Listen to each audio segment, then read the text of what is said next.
अस्सलाम वालेकुम and welcome back to another episode of Cric Talk by Shawal. मैं हूं आपका होस्ट शवाल बिन अहमद और आज हम ज़रा प्रेडिक्ट कर लेते हैं पाकिस्तान का वर्ल्ड कप स्क्वाड।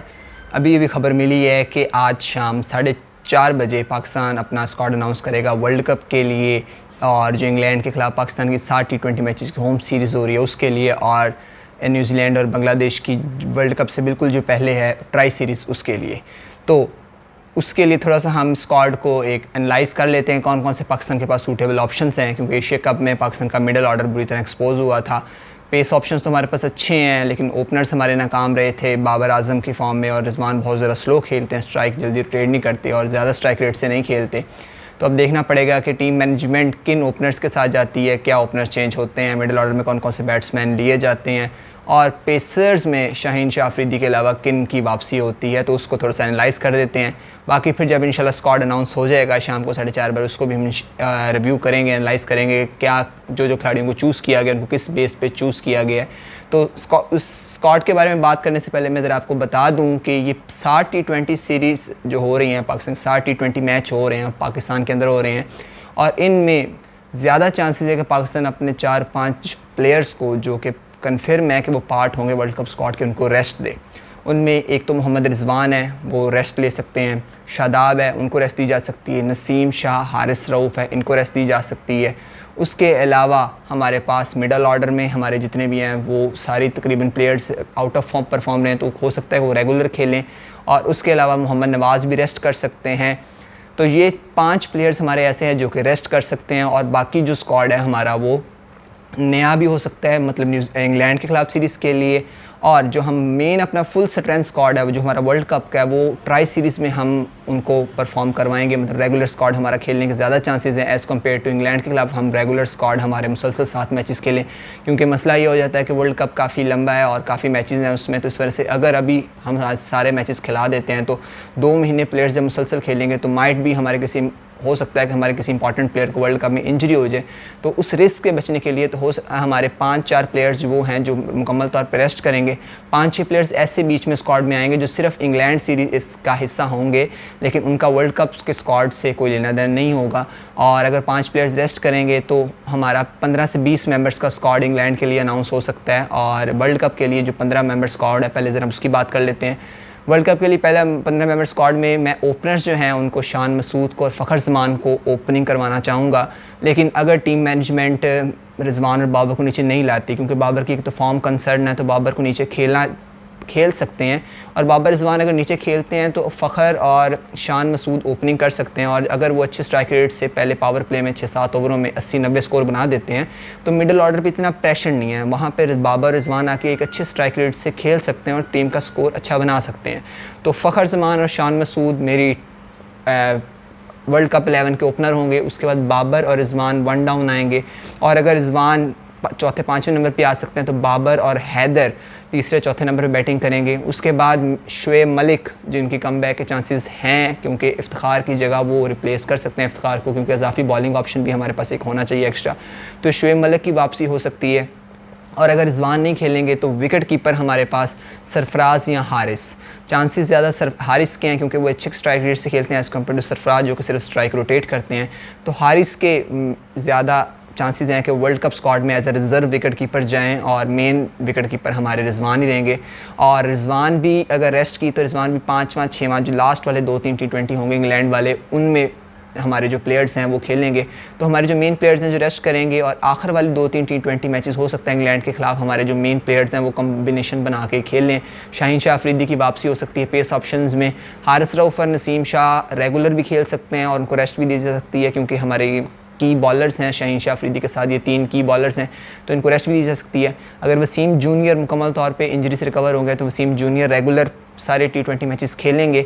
उसके अलावा धानी सारे मैचेस रेगुलर खेलेंगे, हसनैन सारे मैचेस रेगुलर खेलने के ज़्यादा चांसेस है, क्योंकि ये 3 हैं, क्योंकि इनको एक्सपीरियंस भी कम है और इनको रेगुलर खिला के इनकी मतलब फॉर्म और फिटनेस को जांचा जा सकता है। हसनैन, वसीम जूनियर, धानी, ये हमारे 3 पेसर हैं जो रेगुलर खेलने के ज़्यादा चांसेस हैं। हारिस और नसीम जो हैं वो रोटेट होते रहेंगे पेस ऑप्शंस में हमारे पास। शाहीन शाह अफरीदी माइट भी कम बैक कर जाएँ लास्ट वाले 1-2 T20 मैचेस में इंग्लैंड के खिलाफ, लेकिन अगर वो ना कम बैक कर सके तो उनको ट्राई सीरीज़ में जो कि न्यूजीलैंड और बांग्लादेश के खिलाफ हो रही है उसमें मौका दिए जाने के ज़्यादा चांसेस हैं। अगर शादाब, क्योंकि वर्ल्ड कप में हम एशिया कप में हम देखा कि शादाब को इंजरी हो गई थी और शादाब थोड़ा सा मतलब अपनी फिटनेस को देख के लेकर थोड़े से कंसर्न में हैं, तो शादाब अगर रेस्ट करते हैं इंग्लैंड के खिलाफ सीरीज़ में और आखिरी वाले 1-2 मैचेस खेलते हैं, तो शादाब की जगह हम अब्दुल कादिर को रेगुलर खिला सकते हैं, क्योंकि अब्दुल कादिर हमारा वर्ल्ड कप स्क्वाड का एक हिस्सा हो सकते हैं। और अब्दुल कादिर की जगह शुएब मलिक, 2 ऑप्शंस हमारे स्पिन में, और साथ नवाज़ रेगुलर खेल सकते हैं। नवाज़ और शादाब में से एक ही बंदा रेस्ट करेगा एट अ टाइम। अगर शादाब रेस्ट करते हैं तो नवाज़ खेलेंगे, साथ अब्दुल कादिर का ऑप्शन है, और शुएब मलिक हम स्पिन ऑप्शन में असिस्ट कर सकते हैं। मिडल ऑर्डर में हैदर रेगुलर मैचेस खेलेंगे, तो फ़खर ज़मान और शान मसूद ओपनिंग करेंगे। हैदर, बाबर और रिजवान मेरे मिडल ऑर्डर में है। शुएब मलिक मेरे ऑलराउंडर ऑप्शन में है, और उसके अलावा हमारे पास जो नीचे शादाब और नवाज़ स्पिन ऑप्शन और ऑलराउंडर भी आ जाता है। और पेसर्स में मेरे जो स्क्वाड है, मतलब मेरी जो 15 मेंबर स्क्वाड है वर्ल्ड कप का, उसमें पेसर्स में हमारे पास हारिस रऊफ़ लाजमी जाएंगे, नसीम शाह जाएंगे, शाहीन शाह अफरीदी जाएंगे, हसनैन जाएंगे लाजमी, और उसके अलावा हम वसीम जूनियर और धानी को, ये 6 पेसर्स लेके जाते हैं। हसन मुश्किल है कि वर्ल्ड कप स्क्वाड का हिस्सा बने, क्योंकि अनफिट मतलब फॉर्म में नहीं है, और पिछले T20 मैच हमने खिलाया भी उन्हें श्रीलंका के खिलाफ, लेकिन वहाँ भी कुछ अच्छी कारकर्दगी से मुतासिर नहीं कर सके। वसीम जूनियर, शाहीन शाह अफरीदी, नसीम शाह, ये हमारे ऐसे ऑप्शन हैं छक्के चौके मार लेते हैं और बैटिंग कर लेते हैं, तो हम इन्हें एज अ बॉलिंग मतलब ऑलराउंडर कैटेगरी में भी हम शामिल कर सकते हैं। मतलब हसन की वहाँ पे कोई ख़ास ज़रूरत नहीं पड़ती, अगर वसीम जूनियर फिट होकर खेल लेते हैं और नसीम शाह हमने देखा कि छक्के मार लेते हैं, शाहीन शाह छक्के मार लेते हैं, तो हसन की ऐसा कुछ ज़रूरत नहीं पड़ती अगर आपके 5-6 पेसर्स मुकम्मल तौर पर स्क्वाड का हिस्सा बनते हैं। रिज़र्व प्लेयर्स में हमारे पास हसन अली, शायद चांस मिल जाए हसन अली को जगह बनाने में कामयाब हो जाए, लेकिन अगर हसन अली बने तो आसिफ, इफ्तिखार और अब्दुल कादिर, ये 3 हमारे रिज़र्व पे हैं, क्योंकि अब्दुल कादिर का स्क्वाड में जगह नहीं बनती अगर शादाब और नवाज़ रेगुलरली खेलते हैं, और शुएब मलिक अगर साथ आ गए तो अब्दुल कादिर तो बिल्कुल प्लेइंग 11 में हिस्सा नहीं बना पाएंगे। तो शादाब और नवाज़ और शुएब मलिक रेगुलर खेलेंगे, लेकिन नवाज़ अब्दुल कादिर की जगह स्क्वाड में नहीं बनेगी, तो ये रिज़र्व में जाएंगे। अगर शुएब मलिक या शादाब या नवाज़ में से कोई एक किसी को इंजरी हो जाए तो अब्दुल कादिर उनकी जगह वापस आ सकते हैं। आसफ़ और इफ्तिखार मेन स्क्वाड से ड्रॉप हो जाएंगे, लेकिन रिज़र्व में मेरे ख्याल में ये दोनों बंदे जो हैं ऑस्ट्रेलिया जाएंगे, क्योंकि हम किसी को अब फ़र्स्ट क्लास क्रिकेट से नेशनल T20 कप की परफॉर्मेंस पर डायरेक्ट वर्ल्ड कप नहीं खिला सकते, तो ये हमारे पास एक्सपीरियंस्ड ऑप्शन है। आउट ऑफ फॉर्म है, लेकिन मेरे ख्याल में मैनेजमेंट इन दोनों के साथ, सिलेक्शन कमेटी इन दोनों को साथ लेके जाएगी, आसफ़ और इफ्तिखार को एज आ रिज़र्व। फ़खर रेगुलर खेलेंगे, वो फॉर्म को बहाल करेंगे, क्योंकि फ़खर हमारे मेन प्लेयर हैं और बहुत ज़्यादा हम उन पर डिपेंड करते हैं। तो फ़खर को रिप्लेसमेंट पे शान मसूद, अगर फ़खर को टीम ड्रॉप कर देती है तो शान मसूद हमारे ओपनिंग होंगे और साथ रिजवान ओपनिंग उनके करेंगे। तो फ़खर नहीं जाएंगे तो हम 3 ओपनर्स के साथ वर्ल्ड कप में जाएंगे, जिसमें हमारे पास बाबर, रिजवान और शान मसूद होंगे। रिजवान और शान मसूद उसमें फिर ओपनिंग करेंगे, क्योंकि रिजवान और शान मसूद मुल्तान सुल्तान्स की तरफ से दोनों ओपनिंग कर चुके हैं, उनका एक्सपीरियंस भी है, तो उनको ज़्यादा मसला भी नहीं होगा, लेफ्ट राइट का कॉम्बिनेशन भी बन जाएगा, तो बाबर 1 डाउन आएंगे वहाँ भी। लेकिन अगर मैनेजमेंट स्टिक रही इसी प्लान के साथ कि बाबर रिजवान को ओपनिंग करवानी है, तो हो सकता है कि शान मसूद 1 डाउन खेलें और हैदर हमारे पास आ जाएं, उसके बाद हमारे पास मलिक का ऑप्शन आ जाए। तो ये कुछ स्ट्रेटजी के साथ हमारा ये जो वर्ल्ड कप स्क्वाड है ये खेल सकता है। अब अगर बात करें कुछ उन प्लेयर्स की जो एक्स्ट्रा, सरफराज और हारिस में से अगर बात करें तो हारिस को प्रेफर ज़्यादा किया जा सकता है, क्योंकि अच्छे स्ट्राइक रेट से खेलते हैं। तो रिजवान की गैर मौजूदगी में इंग्लैंड की सीरीज़ में हम हारिस को मौका मिलने की ज़्यादा उम्मीद है एज़ कम्पेयर टू सरफराज। अगर हम नेशनल T20 कप की बात करें जो रिसेंटली अभी हो रहा है, उसमें सरफराज और हारिस तकरीबन इक्वली परफॉर्म कर रहे हैं। कुछ अच्छी इनिंग्स सरफराज ने भी खेली हैं, कुछ अच्छी इनिंग्स हारिस ने भी खेली हैं, लेकिन हारिस चूँकि यंग हैं और एनर्जेटिक हैं ज़्यादा, तो माइट भी हारिस को ज़्यादा प्रेफर करें management as compare to Sarfaraz. लेकिन जगह प्लेइंग 11 में, वर्ल्ड कप की प्लेइंग 11 में सरफराज और हारिस की जगह बहुत कम बनेगी, क्योंकि अगर रिजवान खेलेंगे तो सरफराज और हारिस अपनी जो भी इनमें सेलेक्ट होता है वो वर्ल्ड कप के 11 में जगह नहीं बना पाएगा।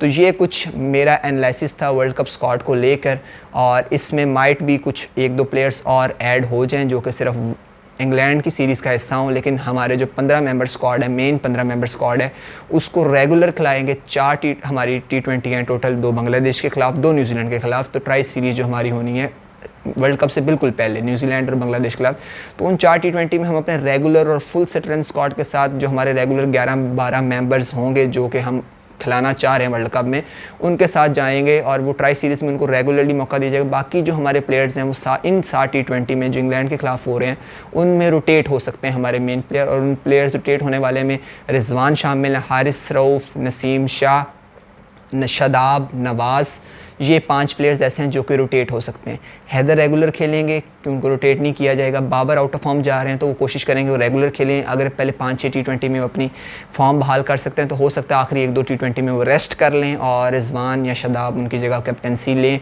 और शादाब आखिरी 1-2 T20 में वापसी आ सकती है और उनकी गैर मौजूदगी में नवाज़ और अब्दुल कादिर को रेगुलर खिलाया जाएगा, क्योंकि अब्दुल कादिर हमारे रिजर्व में ही है। शुएब मलिक रेगुलर खेलेंगे, अगर उन्होंने वर्ल्ड कप स्क्वाड का हिस्सा बन जाते हैं तो उनको रोटेट नहीं किया जाएगा, क्योंकि वो एक किस्म का एक रिदम गेन कर लेंगे। नेशनल T20 कप में भी खेल रहे हैं लेकिन वहाँ पे उनकी ख़ास परफॉर्मेंस नहीं जा रही, तो उनको एक दफ़ा मौका मतलब शुएब मलिक रेगुलर मौका लेंगे। हसनैन रेगुलर खेलेंगे क्योंकि हमने देखा कि एशिया कप में भी उनको 1-2 मैचेस ही खिलाए और ज़रा फॉर्म और रिदम बहाल कर लेंगे। उसके बाद धानी और वसीम जूनियर रेगुलर मैचेस खेलेंगे, क्योंकि अगर वसीम जूनियर की फ़िटनेस ठीक है, धानी फ़िटनेस रिकवर कर गए हैं तो ये रेगुलर हमारे 3 पेसर्स खेलेंगे। इनके साथ हारिस और नसीम रोटेट होते रहेंगे। तो ये कुछ प्लेयर्स हैं जो कि रोटेट करेंगे। हमने कल मैं पिछली वीडियो में मैंने बात की थी कि इंग्लैंड भी अपने जो मेन प्लेयर्स हैं 8-9 प्लेयर्स ही कोई खिला रहा है, बाकी प्लेयर्स को रेस्ट दे रहा है। तो हम भी तकरीबन अपने 8 से 9 प्लेयर्स ही हैं हमारे जो कि रेगुलर हमारे खेलेंगे, मतलब वर्ल्ड कप स्क्वाड के 8-9 प्लेयर्स ही हो सकते हैं, 10 मैक्सिमम 10 जो कि रेगुलर क्रिकेट खेलेंगे और बाकी जो 5 प्लेयर्स हैं वो रोटेट करेंगे। और इंग्लैंड के खिलाफ जो 5-6 स्क्वाड मेंबर्स एक्स्ट्रा जो स्क्वाड में शामिल होंगे, जो सिर्फ इंग्लैंड के खिलाफ T20 मैचेस का हिस्सा होंगे लेकिन वर्ल्ड कप स्क्वाड का नहीं होंगे, वो नेशनल T20 कप के मेन प्लेयर्स जो अच्छी फॉर्म में जा रहे हैं उनमें से शामिल हो सकते हैं। या फिर हो सकता है कि इफ्तिखार, आसिफ को दोबारा मौका दिया जाए ताकि वो अपनी फॉर्म और फिटनेस बहाल कर दें, और रिज़र्व के जो 3 प्लेयर्स हैं हम उनको एक किस्म का फॉर्म और एकदम वापस ला कर उनका लें, क्योंकि मेन एक फ़्रेश या डेब्यू करवाने का जो कह लो कि अगर डेब्यू किसी प्लेयर को करवाई जाए इंग्लैंड वो मुश्किल है। 1-2 प्लेयर्स ही हैं जो जिनके चांसेस हैं डेब्यू करवाने के या जिनकी कम बैक करवाने में। सुहेल खान अच्छा परफॉर्म कर रहे हैं नेशनल T20 कप में, वसीम इमरान खान सीनियर अच्छा परफॉर्म कर रहे हैं, लेकिन मुश्किल है क्योंकि 35-36 साल के हो गए हैं और इनको अब दोबारा से कम बैक करवाए या स्क्वाड में हिस्सा बनाने थे। हसन अली हिस्सा हो सकते हैं इंग्लैंड के खिलाफ जो T20 मैचेस है उनमें। अब्दुल कादिर रेगुलर खेलेंगे, और अगर हम स्पिन ऑप्शन एक्स्ट्रा करें तो आगा सलमान अच्छी फॉर्म में है नेशनल T20 कप में, तो आगा सलमान को एज अ स्पिन ऑप्शन हम ट्राई कर सकते हैं, मिडल ऑर्डर में अच्छा खेलेंगे। कामरान गुलाम अच्छा खेल सकते हैं। उसके अलावा अगर हम बात करें मिडल ऑर्डर में, हारिस या सरफराज जो भी विकेट कीपर सेलेक्टेड हुआ वो रेगुलर खेलेगा जब तक रिजवान वापस नहीं आ जाते, तो दोनों खेलेंगे। तैयब ताहिर अच्छी फॉर्म में है, लीडिंग रन स्कोरर जा रहे हैं नेशनल T20 कप, उनको मिडल ऑर्डर में मौका दिया जा सकता है। और उसके अलावा मोहम्मद फैज़ान है, लीडिंग रन स्कोरर हैं, वो भी उसको भी मौका दिया जा सकता है। और अगर रिजवान और बाबर वन डाउन नहीं आए तो अगर हमने 2 ओपनर चाहिए तो 2 ओपनर फ़खर और शादाब, फ़खर और हमारे पास जो दूसरा हमारे ऑप्शन मौजूद है, पहला तो ऑप्शन हमारा ओपनर का आ गया फ़खर जमान, दूसरा शान मसूद, तीसरा जो ओपनर हम ले सकते हैं शर्जील खान या साहबजादा फरहान, ये दोनों अच्छी फॉर्म में हैं। तो तीसरा ओपनर सिर्फ इंग्लैंड सीरीज़ के लिए, मतलब मैं ये नहीं कह रहा कि वर्ल्ड कप स्क्वाड के लिए, वर्ल्ड कप स्क्वाड हम पहले डिस्कस कर चुके हैं। तो इंग्लैंड सीरीज़ के लिए हम जो अजाफी ओपनर लेके मतलब खिला सकते हैं वो शर्जील खान या साहबजादा फरहान है, लेकिन क्योंकि हम नया ओपनिंग कॉम्बिनेशन ट्राई कर रहे हैं तो माइट भी मैनेजमेंट स्टिक करे रिजवान, शान मसूद और फ़खर जमान के साथ, और उनको बार बार चेंज ना करे, क्योंकि एक दफ़ा रिदम गेन कर लें और आपस में उनकी कम्युनिकेशन जो आपस में उनका स्ट्रेटजी है वो एक सिंक हो जाए ताकि वर्ल्ड कप में हमें कोई प्रॉब्लम ना हो। तो 1-2 प्लेयर्स ही ऐसे हैं जो कि अजाफी स्क्वाड का हिस्सा होंगे और वर्ल्ड कप स्क्वाड का हिस्सा नहीं होंगे। जिस तरह हमने इंग्लैंड की बात की तो इंग्लैंड 5 डेब्यूटेंट लेकर आया जो कि इंग्लैंड पाकिस्तान के खिलाफ खेलेंगे।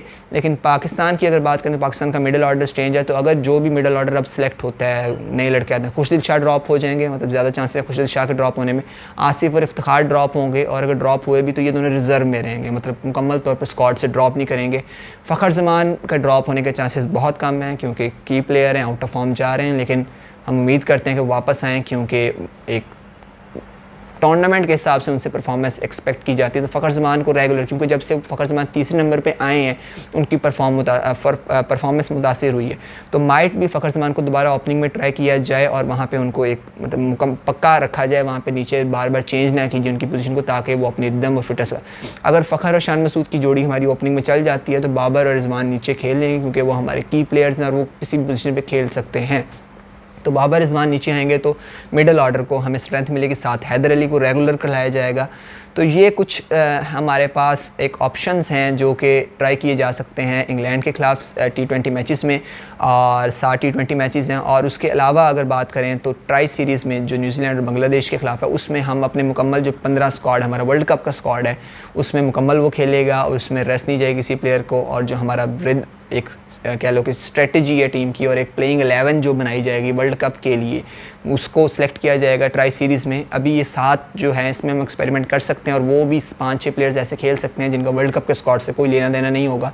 तो इंग्लैंड के खिलाफ सीरीज़ में सिर्फ उन प्लेयर्स को जो आउट ऑफ फॉर्म जा रहे हैं, जिसमें जिस तरह के वसीम जूनियर हो गया, धानी हो गया, हमारा मिडिल ऑर्डर में जो 1-2 नई सिलेक्शन होती हैं, शुएब मलिक हो सकता है, शान मसूद हो सकता है, फ़खर जमान हो सकता है, और अब्दुल कादिर को मुसलसल मौका दिया जा सकता है, तो उनको रेगुलर खिलाया जाएगा। लेकिन जो हमारे मेन प्लेयर्स होंगे वो उनका जो प्लेइंग 11 कॉम्बिनेशन है वो न्यूजीलैंड और बांग्लादेश वाली ट्राई सीरीज़ में ट्राई किया जाएगा। क्योंकि हमने देखा कि पिछले जो वर्ल्ड कप हुआ 2022 का, उसमें पाकिस्तान जो जिस प्लेइंग 11 से खेल रहा था उससे पाकिस्तान ने सारे मैचेस खेले, बीच में कोई खिलाड़ी शामिल, जो भी पाकिस्तान ने 5-6 मैच खेले वो एक ही प्लेइंग 11 से खेले।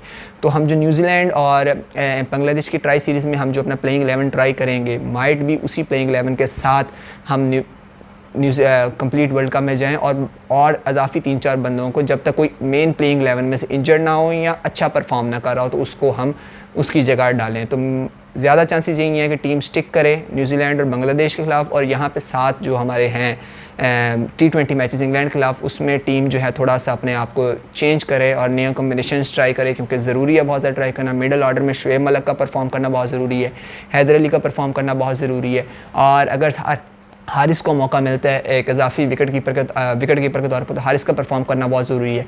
अगर हारिस वहाँ पे अच्छा परफॉर्म कर जाते हैं मिडल ऑर्डर पे, तो माइट भी हम 2 विकेट कीपर के साथ वर्ल्ड कप का स्क्वाड भी खेलें, क्योंकि हारिस मिडल ऑर्डर में खेलेंगे और रिजवान ओपनिंग में अगर आते हैं, और रिजवान फील्डर करेंगे तो हारिस विकेट कीपिंग करेंगे। तो ये माइट भी एक जो हमारा विकेट कीपर बैट्समैन है एक इजाफी मिडल वाला, सरफराज या हारिस, तो वो रेगुलर हमारा मिडल ऑर्डर बैट्समैन के तौर पे खेले, और रिजवान हमारे विकेट कीपिंग करें या फील्डिंग करें। तो ये कुछ स्ट्रेटजी है मिडल ऑर्डर की जो चेंजेस आ सकती हैं। And that's it from my side of analysis. बाकी इंशाल्लाह आज 4:30 बजे शाम को वर्ल्ड कप का स्क्वाड आ जाएगा। माइट भी जो मैंने जिस तरह से डिस्कशन की है उसमें देखते हैं कि कितने कौन कौन से मेंबर जो हैं वो स्क्वाड का हिस्सा बनते हैं। बाकी इंशाल्लाह फिर मिलते हैं स्क्वाड के रिव्यू के साथ। शाम 4:30 आ जाएगा, तो इंशाल्लाह रात तक या अगले दिन हम सुबह आपको वीडियो मिल जाएगी इसकी। That's it from the analysis of world cup squad, and फिर मिलते हैं एक नई वीडियो के साथ। अल्लाह हाफ़िज़।